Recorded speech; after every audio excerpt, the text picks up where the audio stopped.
दुनिया अगर वैश्विक हो और वैश्विक दुनिया में एक देश को दूसरे देश की जरूरत पड़े तो जरूरत में किसी को पक्ष लेते समय बहुत ही विचारना होता है। यह गलती शायद तुर्की ने की जब वो खुलेआम पाकिस्तान के समर्थन में उतर आया। भारत ने तो उसे हैंडल कर लिया, लेकिन अब क्या तुर्की यह हैंडल कर पाएगा जब भारतीय तुर्की का बायकॉट करने लगेंगे? आज का सेशन इसी विषय पर है, क्योंकि तुर्की का और अजरबैजान का बायकॉट समस्त भारतीयों ने करना शुरू कर दिया है।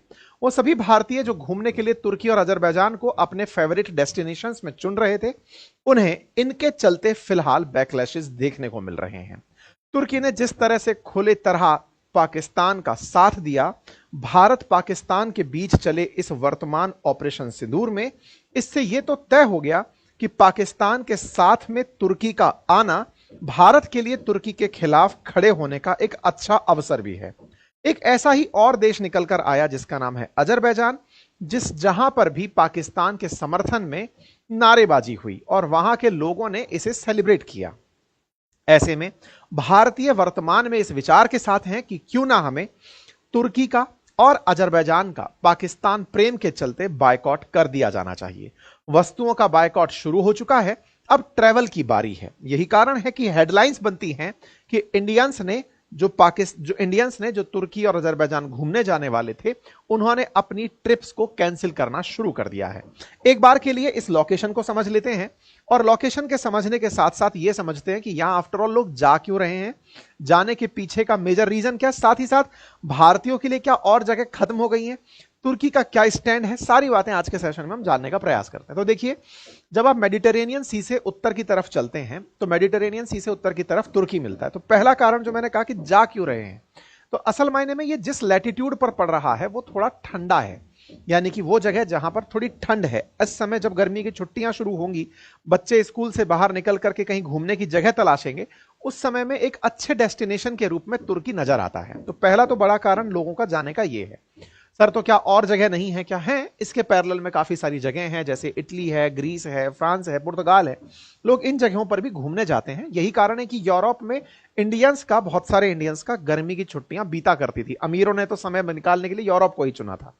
ग्रीस में क्या है, थोड़ा कल्चर मैच करने लगता है, क्योंकि बहुत सी चीजें ऐसी तुर्की में बहुत सारा कल्चर एशिया से मिलता हुआ दिखाई देता है। लोग आपको पहचान वाले दिखाई देते हैं, इसलिए भारतीयों ने इसे एक फेवरेट डेस्टिनेशन के रूप में, और काफी खुलापन है यहां पर। ये नाम से रसप अर्दगन जो है वो भले ही मुस्लिम कल्चर की बात करते हो, लेकिन तुर्की इटसेल्फ में बहुत ज्यादा यूरोपियन कल्चर और खुलापन है। तो लोगों के द्वारा इसे एक डेस्टिनेशन के रूप में धीरे धीरे ऑप्ट किया जाना शुरू हुआ। बड़ी संख्या में बड़े सारे ट्रैवल व्लॉगर्स भी यहां गए, जिन्होंने इस जगह को कवर किया, लोगों को बताया कि ये जगह कैसी है, ट्रैवल फ्रेंडली है और लाख रुपए के अंदर एक आदमी आराम से यहां घूम के आ सकता है, यानी कि यहां का ट्रैवल किया जा सकता है। टिकट हटा करके बात कर रहा हूं। तो ऐसे में भारतीयों के लिए डेस्टिनेशन बनी ठंडी जगह, और उन्हीं ठंडी जगहों में से एक कैस्पियन सागर के किनारे लगा हुआ अजरबैजान, जहां पर जगह है बाकू, जिसकी राजधानी है बाकू। वहां भी लोग काफी ज्यादा ओपन कल्चर के लिए जाना शुरू किए। तो इस तरह से ये दो देश भारतीयों की पसंद बनना शुरू हुए, और इसी पसंद को फिलहाल अब बैकलैश झेलने को मिल रहा है। क्यों? क्योंकि तुर्की ने पाकिस्तान का सपोर्ट कर दिया था, और सपोर्ट भी छोटा मोटा नहीं, खुल करके सपोर्ट किया। मतलब बकायदा भारत के साथ जब जैसे ही 22 तारीख के दिन आतंकी हमला भारत में होता है, तब पाकिस्तान के प्रधानमंत्री तुर्की में पाए जाते हैं। तुर्की बकायदा उनके समर्थन में बयान देता है। इतना ही नहीं, उनको बढ़िया मात्रा में अपनी तरफ से असलहा भेजता है, नेवी के शिप खड़े करवा देता है, अपने तीनों सेना के अध्यक्ष भेज देता है। यानी कि इसने हर संभव वो काम किया, और ड्रोन तक भी यहां भेजे गए, ऐसा रिपोर्ट्स में निकल कर आया। तो इसका मतलब तुर्की ने खुले तरीके से पाकिस्तान का सपोर्ट किया। इसी के एवज में अब भारतीय जो वहां जाने का प्लान कर रहे थे इन गर्मियों की छुट्टियों में, उन्हें अब लोग याद दिला रहे हैं। अब चाहे आप में से कुछ लोग कहेंगे, सर जो लोग जा रहे हैं उन्हें क्या मतलब, वो तो जाएंगे ही। जाने का मतलब इसलिए है, हमारे देश में एक बहुत बड़ी दिक्कत है, अगर आप कहीं घूमने जाएं और उसकी तस्वीर ना डाल पाएं तो घूमने की फीलिंग नहीं आती। क्यों? क्योंकि खुद को घूमने थोड़ी जाना है, चार लोगों को बताना भी है, जताना भी है कि देखो हम घूमने गए थे। अब अगर आप अपनी तस्वीरें किसी सोशल मीडिया हैंडल पर डालें और ये बताएं कि हम तुर्की गए थे, तो अजरबैजान गए थे, इन दो जगह का जैसे ही आप नाम लेंगे, आपके कमेंट बॉक्स में भर करके वो लोग आ जाएंगे जो आपको याद दिलाएंगे कि देखो भाई, तुम्हारे ही इस पैसे से पाकिस्तान की मदद की गई थी, तुम्हारी मर्जी है कि तुम देश के साथ हो या देश के खिलाफ हो। यही कारण है कि बड़ी संख्या में लोग अपनी फ्लाइट्स कैंसिल कराना शुरू कर दिए हैं और सोशल मीडिया पर boycott Turkey, boycott Azerbaijan, boycott Turkey Azerbaijan trend कर रहा है। जब ये चीजें ट्रेंड होने लगी तो ऐसे में तुर्की के तरफ से बयान आया, वहां पर अंकारा का जो टूरिज्म डिपार्टमेंट है उनकी तरफ से बयान आया और भारतीय लोगों से कहा गया कि ये हमें पता ही नहीं था, तुर्की के लोगों को अंदर से यह नहीं पता था कि आप दोनों देशों के बीच चल क्या रहा है। मैक्सिमम टर्की के जो लोग हैं वो इस बात से अनअवेयर थे कि भारत पाकिस्तान के बीच चल क्या रहा है। ये तो हमारे यहां के राष्ट्राध्यक्ष ने अपनी तरफ से फैसले कर लिए। तो इस तरह का जो बयान है ये और ज्यादा हास्यास्पद हो जाता है और वो भारतीयों को बोलते हुए और बुलाते हुए प्रतीत होते हैं। हालांकि भारत की तरफ से एक मेजर वेबसाइट जो टिकट बुकिंग के लिए जानी जाती है एज माई ट्रिप से, उन्होंने यहां पर एक बहुत अच्छा इनिशिएटिव लिया। इनिशिएटिव लेते हुए अपनी तरफ से ट्विटर हैंडल पर पोस्ट किया और कहा कि देखिए, जैसा पहलगाम अटैक हुआ और भारत पाकिस्तान के बीच का जो एस्केलेशन बढ़ा, उस समय तुर्की और अजरबैजान दो देश ऐसे थे जो पाकिस्तान के साथ आकर खड़े हुए। अगर आप जाना चाहते हैं तो हम आपसे कहेंगे कि आप अगर बहुत ज्यादा नेसेसरी फील करते हैं तो ही जाएं, इन्फॉर्म्ड रहें और ट्रैवल रेस्पॉन्सिबली करें। इसने बाकायदा ट्रैवल एडवाइजरी जारी करी। टिकट बुकिंग करने में जब आप पहुंच ही रहे होते हैं उस समय पर ये इंपॉर्टेंट इंफॉर्मेशन डालकर लोगों को याद दिलाना शुरू करते हैं कि we encourage travel to these countries only if necessary, stay informed and make responsible decisions. याद दिलाने का इस वेबसाइट ने टिकट बुक करते समय भी प्रयास किया। कहीं ऐसा ना हो कि आप टिकट बुक कराते समय तो आपको ध्यान नहीं था, बाद में कैंसिल कराना पड़े। तो इस वेबसाइट ने बाकायदा लोगों को याद दिलाना शुरू किया। एक सिंगर है विशाल मिश्रा, उन्होंने अपनी तरफ से कहा कि अब मेरा यह वचन है कि मैं कभी टर्की और अजरबैजान में अपने शो नहीं करूंगा। मतलब भारत में बहुत सारे ऐसे इन्फ्लुएंसर्स निकल के आने शुरू हुए, ऐसी बहुत सारी वेबसाइट्स, ऐसे बहुत सारे एंटरप्रेन्योर्स, नेता, जिन्होंने इस बात का विरोध करना शुरू किया कि भाई टर्की को हमें विरोध करना चाहिए, टर्की का विरोध, टर्की के टूरिज्म का भी विरोध होना चाहिए। ऐसे में बकायदा फिर से एज माई ट्रिप की तरफ से इनके जो डायरेक्टर हैं, वो जो सीईओ हैं, वो बाहर आते हैं और वो अपनी बात बताते हैं कि हम बिजनेस बाद में कर लेंगे, पहले देश है। तो देशभक्ति के भाव को इन्होंने जताते हुए कहा। और कुछ लोग और आए जिन्होंने यहां तक कहा कि टर्की की जगह ग्रीस को चुन लीजिए जाने के लिए। अच्छा, ये बात भी इंपॉर्टेंट है जो आप सबको पता हो कि टर्की और ग्रीस के बीच में बहुत ज्यादा बवाल चलता रहता है। टर्की और ग्रीस के बीच में भारत पाकिस्तान की तरह ही बॉर्डर एरियाज को लेकर के डिस्प्यूट रहता है। ग्रीस जाकर के आप टर्की को काउंटर कर सकते हैं। नंबर दूसरा, साइप्रस का समर्थन भारत करके टर्की को जवाब दे सकता है, क्योंकि टर्की और साइप्रस के बीच भी काफी कुछ कलेश मचा रहता है। ऐसे में टर्की को यहां से काउंटर करने के लिए ऑफर किया जा रहा है लोगों को कि आप ग्रीस घूम आइए, साइप्रस घूम आइए और वहां से टर्की को आप चढ़ा दीजिए। तो इस तरह की तस्वीरें ग्रीस की डाली जा रही हैं, लोगों को याद दिलाया जा रहा है कि अगर वहां तक जा ही रहे थे तो थोड़ा सा आगे साइप्रस है, वहां चले जाइएगा। यहां पे सर टर्की की तरफ से डिपार्टमेंट ऑफ टूरिज्म अंकारा की तरफ से ट्वीट आ जाता है, मैसेज आ जाता है और वो ये कहते हैं कि बड़ी संख्या में हमारी लोकल जो पॉपुलेशन है वो अनअवेयर थी कि आप लोगों के बीच में आफ्टर ऑल कन्फ्लिक्ट क्या चल रहा है। इसलिए हमारे यहां पर टूरिज्म में कोई दिक्कत नहीं है, आप यहां पर आएं। हमारी होटल्स, रेस्टोरेंट, शॉप्स और जितने भी टूरिस्ट अट्रैक्शन पॉइंट्स हैं वो पूरी तरह से आपके लिए उपलब्ध हैं। हम आपको बेस्ट होस्ट के रूप में ट्रीटमेंट देंगे। मतलब इनके यहां की जनता को नहीं पता कि भारत पाकिस्तान के बीच क्या चल रहा है, लेकिन हमारी जनता को तो पता है कि तुम क्या कर रहे थे, नंबर एक। नंबर दूसरा, तुम अगर अब जान चुके हो तो अब जाकर के अपने देश के नेताओं से कहो कि इस तरह के मसलों में वो किस तरह का रुख अपनाएं, क्योंकि अल्टीमेटली भारत दुनिया में परचेजिंग पावर पैरिटी के हिसाब से दुनिया के 3 टॉप इकोनॉमीज में शुमार होता है। ऐसे में अगर हमारे यहां से देश के नागरिक निकलकर तुम्हारे देश में घूमने आते हैं तो बढ़िया पैसा खर्च करते हैं। मैं एक आपको आंकड़ा देता हूं, 1 लाख रुपए के हिसाब से अगर देश के नागरिक खर्च करने जा रहे हैं, लगभग 3.5 लाख पिछले साल 2024 में भारतीय तुर्की घूमने गए थे। मतलब लगभग 3300 करोड़ रुपए का, यानी कि लगभग $0.5 बिलियन का हमने इन्हें धंधा दिया, हमने इनको पैसा खर्च किया, हमारे देश का पैसा हम वहां पर खर्च करके आए। तो तुर्की में इतना पैसा अगर हम जा रहे हैं खर्च करने के लिए तो हमें इस पर विचार तो करना होगा, क्योंकि आप एक बार अगर पैसा खर्च करने जाते हो तो वहां पर टूरिज्म से बहुत सारे रोजगार पैदा करके आते हो। तो आपका जाना वहां पर अगर बाधित होता है तो तुर्की के लिए वो बाधा बनेगा। ऐसे में भारत की तरफ से फिर काफी सारे ट्वीट्स आने लगे, काफी सारे लोगों ने अपनी तरफ से कहा कि देखिए अब आ रहा है, अपनी औकात पर आ रहा है, अब मान रहा है। लेकिन तुर्की ने भारत के साथ में जो भी इन दिनों किया उसके पीछे की एक बहुत बड़ी ऐतिहासिकता रही है, वो हमने अपने कई सेशंस में आपको पहले भी बताई है, फिर से एक बार आपके साथ साझा करेंगे। ये जानना बहुत जरूरी है कि तुर्की जो है ना वो न्यूक्लियर वेपन संपन्न देश नहीं है, और तुर्की को कन्फ्लिक्ट में एनी टाइम ग्रीस और साइप्रस मिलते हैं। तुर्की को इनकी एक मेजर जरूरत होने का कारण है, और वो जरूरत का कारण क्या है कि ये दोनों देशों में इनके पास परमाणु हथियार हैं। तुर्की इन्हें अपना इतना सगा बना लेना चाहता है, बिल्कुल वैसे ही दुर्योधन और कर्ण किसी मित्रता करके, कि इसका साथ तब भी देंगे चाहे यह आतंकवाद करे, ताकि कल को जब इन्हें जरूरत पड़े, क्योंकि इन्हें पता है कि इनके पास न्यूक्लियर वेपन नहीं है, तो एक इस तरह के आदमी की सत्यनिष्ठता खरीद ली जाए, जो आतंक को पालता है उन्हीं को उठाकर ले जाया जाए कि चलिए और आप हमारे साथ में हमारे संघर्ष का साथी बन जाइए। तो संघर्ष के साथ के लिए ये लोग एक दूसरे के नजदीक आ रहे हैं, ठीक है।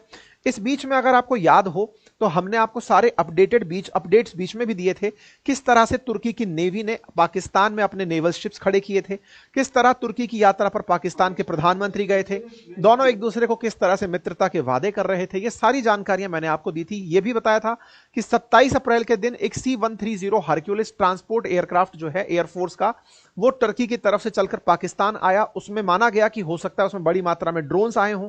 ये वेपन भेजने की जानकारी भारत ने भी दी, लेकिन टर्की ने इसको इग्नोर किया। लेकिन धीरे धीरे चीजें खुलती चली गई। तुर्की ने अपनी तरफ से काफी सारे अपने जो सेना अध्यक्ष हैं, चाहे वायुसेना हो, थल सेना हो, नवसेना हो, इन सबको यहां पर भेजा था, और इन सब की मीटिंग्स को हमने आपके साथ साझा पहले भी किया था। लेकिन जिस चीज को भारत ने बहुत ज्यादा कंडेम किया वो थे इनके द्वारा भेजे गए ड्रोन्स। हमने अपनी प्रेस कॉन्फ्रेंस में भी इस बात की तरफ इशारा किया कि हमारे पास जो ड्रोन यहां पर पाए गए हैं उनमें से कुछ टर्किश ड्रोन भी हो सकते हैं, और उन टर्किश ड्रोन्स में सोंगर ड्रोन्स का नाम निकल करके आया। हमने अपनी तरफ से प्रेस कॉन्फ्रेंस में ये जानकारी भी दी। सोंगर ड्रोन्स क्या है वो मैं आपको बताऊं तो भारत की तरफ से ये जानकारी दी गई थी कि टर्की के सोंगर ड्रोन्स का भारत के ऊपर उपयोग हुआ है।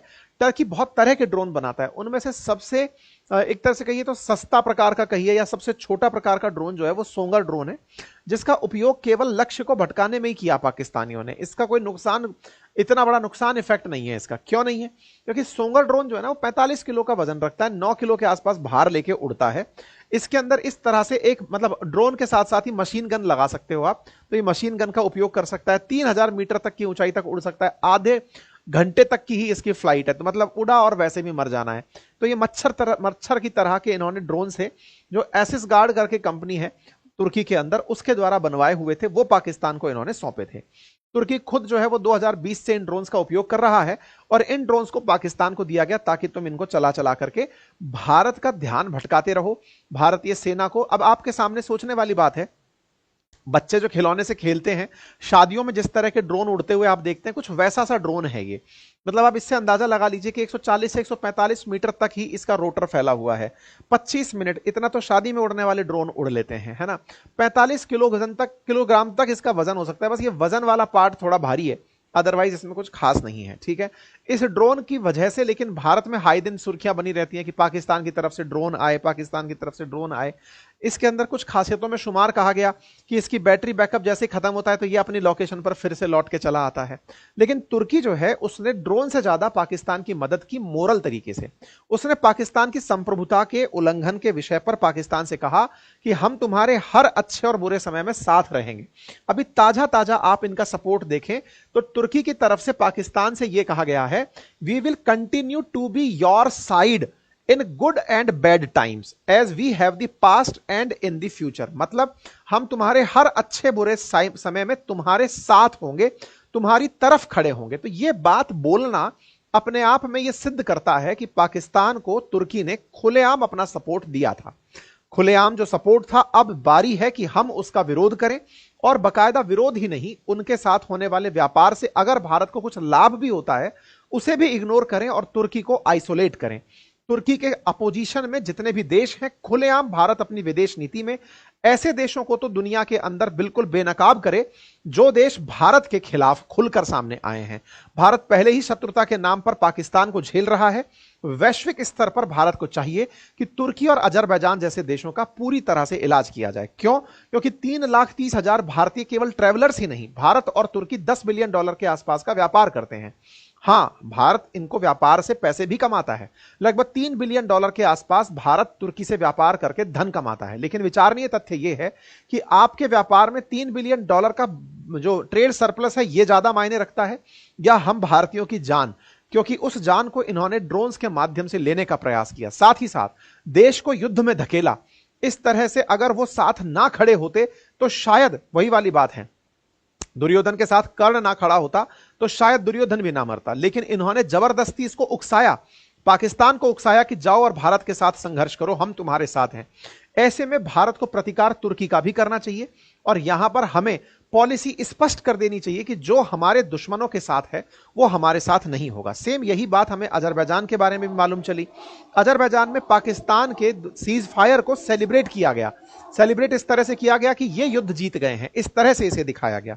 अजरबैजान अर्मेनिया के चलते चिढ़ा रहता है। भारत को आवश्यकता है कि अजरबैजान और अर्मेनिया के बीच में जो संघर्ष चल रहा है वहां खुलकर अर्मेनिया का साथ दिया जाए और अजरबैजान को हर फ्रंट पर पूरी तरह से बेनकाब किया जाए।